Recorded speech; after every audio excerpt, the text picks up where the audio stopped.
Michelle, thank you. Well, with current water restrictions across California, Earth Day is a perfect time to talk about conserving water.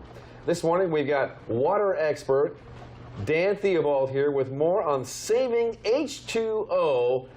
Dan, the wastewater man. Thank you. It's good to see you, Dan. Yes. Thanks for coming on with us this morning. We just mentioned California. Man, it's an awful situation in California where the governor there has implemented some very strict water restrictions there about, watering and everything. I mean, what kind of solution are people in California looking to help the water situation? Well, some of the solutions are short-term. It is reducing the amount of water that they use irrigating, reducing the amount of water that they're using for public use in water.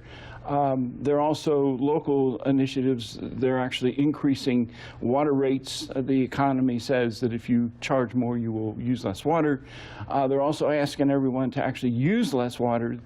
And there are some other initiatives, like, for example, they're trying to speed up the converting of ocean water or seawater into drinking water with reverse osmosis. Are you surprised at all that that process, that technology has not grown over the years, given the fact of the type of water problems that part of our country is going through right now? These desalination units, but there's not more of them, it's not more readily available? Well, it's a matter of dollars and cents. I would wish that we would actually put money into the projects, either government and state supporting the projects. It's very costly, and that's the reason why. But I am surprised that we're not really doing more, because we could. The technology's there. I've been told that here in the Midwest that in parts of the area, we sit above an aquifer, and some states and some regions of the United States use aquifers as a source of water. Is that true? What we have here? Is that a good source? It is true. The aquifers is the source of our drinking water, and if the water gets contaminated, then that contaminates our supply. We also use the rainwater and the environmental streams, and we have to keep that clean as well. All right, so what can we do as Midwesterners here to help us help conserve water? Yeah, I like to tell everyone, first of all, before you use any water in your home, whether it's your kitchen, your laundry room, or your bathroom, first of all, determine if you need to use water. Some things can be clean dry, so you can do dry clean first. After you start using water, then I recommend you actually reducing the amount of water that's used. For example, if you're in the shower, reduce the time that you take a shower. If you're taking a bath, reduce the volume of water that you're using when you take a bath. If you're in the laundry room, make sure you got a full load if you use a full load a water level.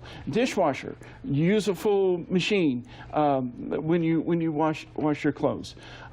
You can even reduce the water pressure by using a half spigot valve opening instead of a full valve opening. That can reduce the amount of water each time you use it. You just got to go through a personal evaluation of everything you do and figure out if you need the water, and if so, you use the minimum amount.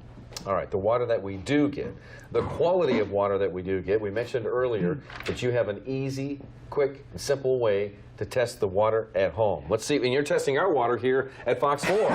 Here we go, huh? Well, this is a water testing device. It's a very inexpensive product. You can buy it easily. What it does, it measures the stuff you cannot see. It's the dissolved solids, and it measures them in increments of millions.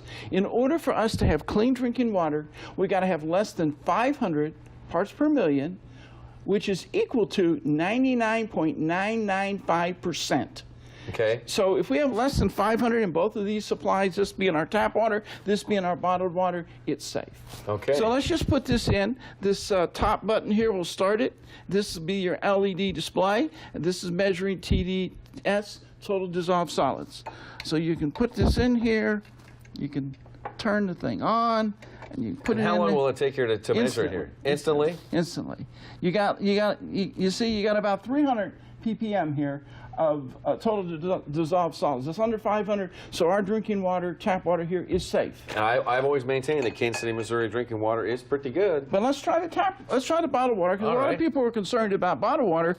And if you put this in here, you'll see the bottled water is under 20. Under 20. It's 0.19. Very interesting. And that's and that's in increments of millions, not in percentages. Okay. So don't be concerned. Your tap water is good, but your bottled water may also be good.